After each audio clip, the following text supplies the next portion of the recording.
তো আমাদের keyword research তো শেষ হয়ে গেল, তাই না?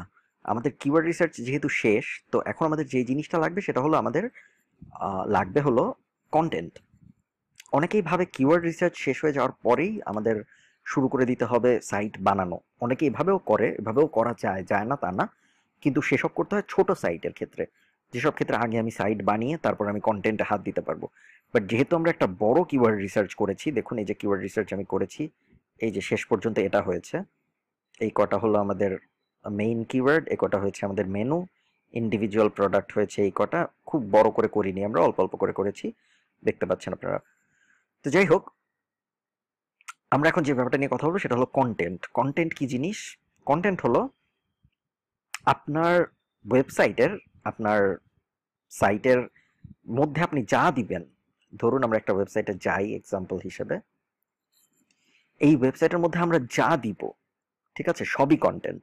শুধু আর্টিকেল না, আর্টিকেল, ইমেজ, ভিডিও, মাঝখানে মাঝখানে এরকম অ্যাড, সাইডে অ্যাড, উপরে ব্যানার, নিচে ফুটার, যা দিব আমরা সাইটে সবই আমাদের কন্টেন্ট। ঠিক আছে? সবকিছুর মধ্যে মেইন হলো আমাদের সাইটের পিলার, আমরা যাকে বলি সেটা হলো আমাদের কন্টেন্ট। মানুষ কন্টেন্ট পড়তে সাইটে আসে। মানুষ কিন্তু এমন না যে আপনার সাইটের ডিজাইন দেখতে কোনো সাইটে আসবে। মানুষ কিন্তু এমন না যে না ওই সাইটটা সুন্দর তাই আমি সাইটে যাই। মানুষ একটা কারণে সাইটে যায়, সেটা হলো সাইটের কন্টেন্ট পড়তে। তাদের মানুষের মনে কিছু প্রশ্ন থাকে, সেই প্রশ্নগুলোর উত্তর খুঁজতে মানুষ সাইটে যায়। যেমন এই সাইটে যারা আসে তারা ডিজিটাল পিয়ানো নিয়ে রিভিউ পড়তে চায়, এজন্য আসে, তাই না? সো কন্টেন্ট খুবই গুরুত্বপূর্ণ। এবং আমি আমার অভিজ্ঞতা থেকে আপনাদের বলতে পারি যে বেশিরভাগ সাইট সফল না হওয়ার কারণ দুইটা। এক হলো ভুল কিওয়ার্ড, এবং তার থেকে বড় হলো ভুল কিওয়ার্ড নিয়েও সাইট র্যাঙ্ক করানো যেতে পারে, বা সাইট অ্যাটলিস্ট বিক্রি করে ব্রেক ইভেনে থাকা যেতে পারে যদি আপনি লসে যেতে না চান। কিন্তু সবচেয়ে কম আহ, মানে সবচেয়ে বেশি সাইট র্যাঙ্ক না করার কারণ হলো বাজে কন্টেন্ট। বাজে কন্টেন্ট কেন বললাম আমি? কারণ হয় কি, যতই দিন যাচ্ছে ততই গুগল আরো কন্টেন্ট ফ্রেন্ডলি হচ্ছে। গুগল আস্তে আস্তে বুঝতে শিখছে ভালো কন্টেন্ট কোনটা, খারাপ কন্টেন্ট কোনটা। এবং ভালো কন্টেন্ট মানে এটা না যে শুধু গ্রামাটিক্যালি সব সুন্দর করে লেখা।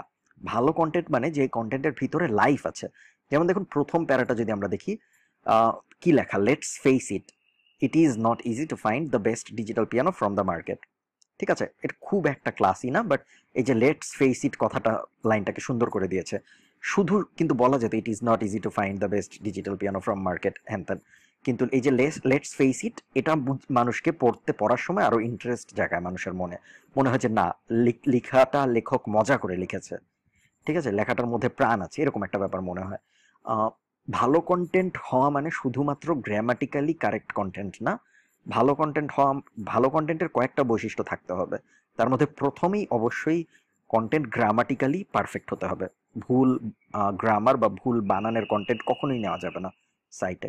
দ্বিতীয়, কন্টেন্টের ভিতরে ফান থাকতে হবে। কন্টেন্ট লিখতে হবে একটা মজার টোনে, যেন মানুষ পড়ে এনজয় করে এবং অনেক পড়ে।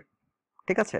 রোবোটিক ভাবে এই হলো প্রোডাক্ট, প্রোডাক্টের ফিচার হলো এই এভাবে লিখলে কন্টেন্ট ভালো হয় না। থার্ড, কন্টেন্ট সবসময় আমাদের অ্যাটলিস্ট অ্যাফিলিয়েট ইন্ডাস্ট্রিতে কন্টেন্ট আমরা সবসময় অনেক বড় করে লিখবো। ঠিক আছে, দেখুন কন্টেন্ট কত বড়, এখানে প্রায় 4-5 হাজার ওয়ার্ড আছে। ঠিক আছে, এরকম আমরা যত পারা যায় কন্টেন্ট বড় করব। কারণ হলো গুগল বড় কন্টেন্ট লাইক করে। ঠিক আছে, এবার আমরা চাই গুগলকে স্যাটিসফাই করতে, কারণ গুগল যখন স্যাটিসফাইড হবে তখন গুগল আমাদের ওয়েবসাইটকে আরো উপরে দেখাবে। ঠিক আছে? তো কন্টেন্ট আমরা কিভাবে পেতে পারি? আমাদের এই যে কিওয়ার্ড পেয়েছিলাম আমরা, মনে আছে আমাদের কিওয়ার্ড গুলো ছিল? এখন এই যে যে আমাদের সব কিওয়ার্ড, এগুলো কিন্তু সব মানি কিওয়ার্ড। মানি কিওয়ার্ড কি জিনিস? মানি কিওয়ার্ড হলো যেই কিওয়ার্ড থেকে আমরা মানুষকে অ্যামাজনে পাঠাচ্ছি, মানে যেগুলো থেকে আমাদের ইনকাম হচ্ছে, ওগুলোকে আমরা বলি মানি কিওয়ার্ড। সো দেখুন এই সব কিওয়ার্ডের ভিতরে আমরা অ্যামাজনের লিঙ্ক দিব, মানুষকে অ্যামাজনে পাঠাবো, তাই না? এই জন্য এই সবগুলোকে আমরা বলছি মানি কিওয়ার্ড। কিন্তু আমরা কি শুধু মানি কিওয়ার্ডই রাখবো সাইটে? না, আমরা সাইটে মানি কিওয়ার্ডও রাখবো, আমরা সাইটে ইনফরমেটিভ কিওয়ার্ডও রাখবো। ইনফরমেটিভ কিওয়ার্ড কিরকম আমি আপনাদের এক্সাম্পল দিয়ে দেখাই। দেখুন এই যে আর্টিকেলটা, best digital piano review guide 2017, এটা একটা মানি আর্টিকেল, মানি কিওয়ার্ডের আর্টিকেল। কেন? কারণ এই যে দেখুন এটার মাঝখানে মাঝখানে অ্যামাজনের লিঙ্ক দেওয়া, উনি চাচ্ছে মানুষ অ্যামাজনে যাক, এটা থেকে ইনকাম করার উদ্দেশ্য নিয়ে এই আর্টিকেলটা পাবলিশ করা হয়েছে, এজন্য এটাকে আমরা বলি মানি কিওয়ার্ডের আর্টিকেল। অন্যদিকে আমরা যদি মিউজিক ব্লগে যাই, তাহলে আমরা দেখতে পারবো এই যে দেখুন, learning piano as an adult, এই আর্টিকেলটা আমরা যদি ঢুকি তাহলে আমরা দেখতে পারবো যে এই আর্টিকেলের মধ্যে কোনো অ্যাফিলিয়েট লিঙ্ক নাই, এই আর্টিকেলের মধ্যে কিছুই নাই। দেখেছেন, পুরো আর্টিকেলে কোনো অ্যাফিলিয়েট লিঙ্ক বসানো নেই। এই আর্টিকেলটা ইনকামের জন্য বানানো হয় নাই।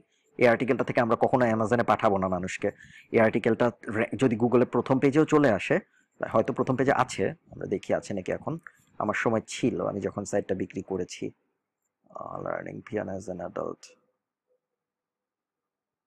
না নেই। তো যাই হোক, মেইন যে ব্যাপারটা আপনাকে আমি বোঝাতে চাচ্ছি সেটা হলো আমাদের দুই ধরনের আর্টিকেল থাকবে সাইটে। এক হলো মানি আর্টিকেল, যেগুলো থেকে আমরা ইনকাম করার চেষ্টা করব, এবং আরেকটা হলো ইনফরমেটিভ আর্টিকেল, এরকম আর্টিকেল যেগুলো হলো ওই টপিক রিলেটেড ইনফরমেশন দিব আমরা মানুষকে। যেমন এই যে এখানে আমি গলফ রিলেটেড যদি টিউটোরিয়াল দেই, গলফ খেলার জন্য কিভাবে আরো গলফে ভালো হইতে হবে এই বিষয়ে যদি আমি টিউটোরিয়াল দিই, তাহলে ওগুলো হবে ইনফরমেটিভ আর্টিকেল। ঠিক আছে? কারণ ইনফরমেটিভ আর্টিকেল আমরা সাইটে কেন দিব? ইনফরমেটিভ আর্টিকেল আমরা সাইটে এজন্য দিব কারণ অ্যামাজন বা গুগল কেউই এটা চায় না যে আপনার সাইট শুধু আপনার টাকা ইনকাম করার জন্য বানানো হোক। অ্যামাজন বা গুগল দুইজনই চায় আপনার সাইট এমনভাবে বানানো হোক যেন মানুষ আপনার সাইট থেকে অনেক ভ্যালু পায়। ঠিক আছে? তো এই জন্য আমরা অনেক ইনফরমেটিভ আর্টিকেল দিব। আর ইনফরমেটিভ আর্টিকেল দেওয়ার আরেকটা সুবিধা হলো, আপনি যখন ইনফরমেটিভ আর্টিকেল দিবেন সাইটে, তখন মানে তখন আপনার সাইটে যারা ভিজিটর আসবে, ভিজিটরদের মনে হবে যে না, এই সাইটটা শুধুমাত্র ইনকাম করার জন্য বানায় নিয়ে এই লোকটা এই ইন্ডাস্ট্রির ব্যাপারে অনেক কিছু জানে, এই জন্য সে সাইটটাকে আরো বেশি ট্রাস্ট করবে। ঠিক আছে?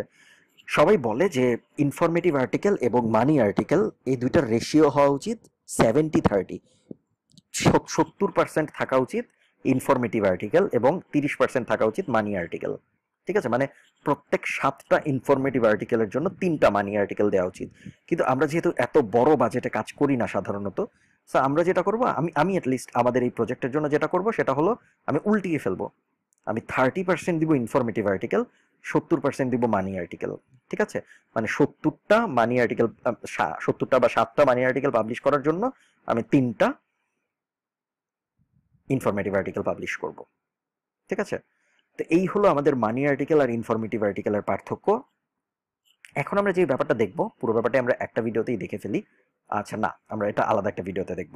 আপাতত এই পর্যন্ত আমাদের মানি আর্টিকেল এবং অ্যাফিলিয়েট আর্টিকেল বা মানি আর্টিকেল এবং ইনফরমেটিভ আর্টিকেল এই দুইটার পার্থক্য আমরা জেনে এই ভিডিওটা শেষ করি। ধন্যবাদ সবাইকে।